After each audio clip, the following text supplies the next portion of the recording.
And now a pair of congressmen have introduced a bipartisan bill targeting those involved in Iran's oil exports with sanctions. And they both join us now. Democratic Congressman Jared Moskowitz of Florida and Republican Congressman Mike Lawler of New York. Congressman Lawler, I'll start with you. What exactly will this bill do? Well, Mika, it imposes sanctions on anyone who owns or operates a refinery, a ship, or a port that transports Iranian oil. Iran is part of an axis of evil that we have seen with respect to China, North Korea, and Russia. And they have been obviously focused on destroying the state of Israel.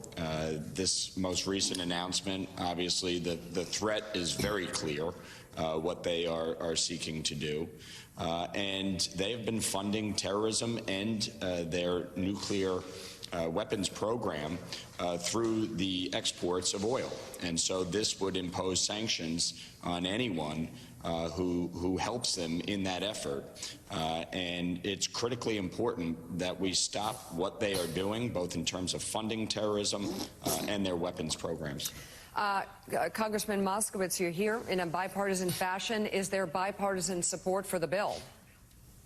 Yeah, thanks, Mika. No, there is bipartisan support for the bill. I mean, you know, there is still a lot of bipartisan support up here on the Hill when it comes to foreign policy. You know, this is an issue that is not just about, the Middle East politics and obviously the state of Israel, but it's all about what's happening also in the Ukraine war, because as we know, Iran has been making drones that the Russians are using in the Ukraine war. So Iran is a destabilizing force in the region, and this will expand current sanctions on them. This is going to mainly attack China, because that's who's buying a lot of this oil from Iran, and that's how they're funding all of this together. And Congressman Lawler, your colleague there just set up my question here. Tell us the impact of China. We know there are very few things right now that bring together Republicans and Democrats on the Hill, but China is one of them. There's been real concern voiced by both parties about their growing influence. So tell us a little bit more about the impact this could have, directly or indirectly, on Beijing. Well, China is our greatest geopolitical foe, and obviously there has been broad bipartisan support with respect to taking on China, creating this select committee on the competition between the Chinese Communist Party and the United States. But look, as I said, they are in cahoots with North Korea, with Iran, with Russia. And just look what they did recently with Saudi Arabia and bringing them to the table with Iran. Their entire intent is to undermine the United States and our allies in the region and around the globe. And so anything that we can do to impose stricter sanctions, make it more difficult for Iran, make it more difficult for China and Russia in what they are doing to destabilize the region and our allies is critically important. And so this is a step in the right direction. It enjoys bipartisan support, not just in the House, but in the Senate. Marco Rubio, Maggie Hassan are carrying the bill there. And we want to see this move through Foreign Affairs. We're both on that committee.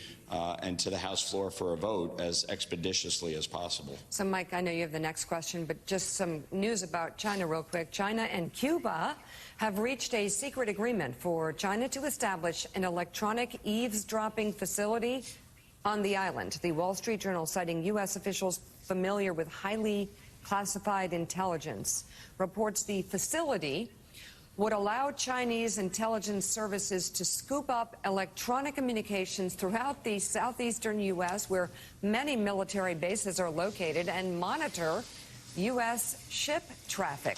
China has agreed to pay cash-strapped Cuba several $billions to allow it to build the eavesdropping station, and that the two countries have reached an agreement in principle. This, of course, is according to the paper. Mike. Well, as if they're not doing enough surveillance already internally in the United States. Congressman Moskowitz, on the shipping aspect of this bill, is there anything to the fact that it seems it's difficult to track ships these days? There are ghost ships out there who report they're in one location and yet they're actually in another location around the globe. Is that part of the dilemma here with regard to shipping Iranian oil, finding the ships who are being used to ship the oil?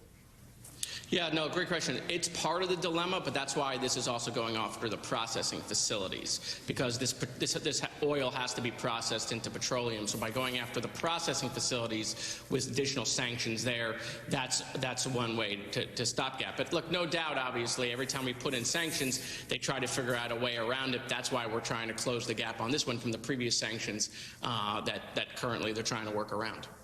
So, Congressman Lawler, we want to ask you about the dynamics right now in your party in the House of Representatives. As you know, there's about a dozen members of the far-right members of your party, those in the Freedom Caucus, who are in open rebellion right now against the speakership, unable to get bills to the floor.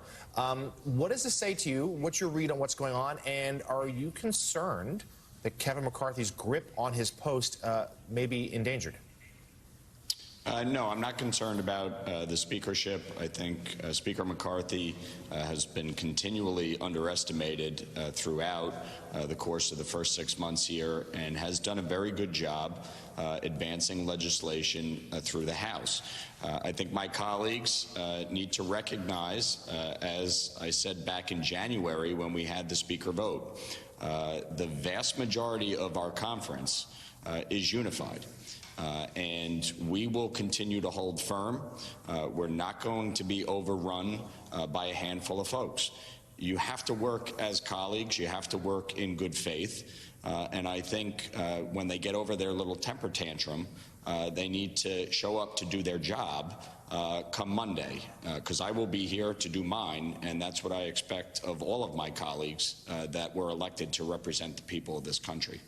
All right, Republican Congressman Mike Lawler of New York and Democratic Congressman Jared Moskowitz of Florida. Thank you very much for being on this morning. We appreciate it.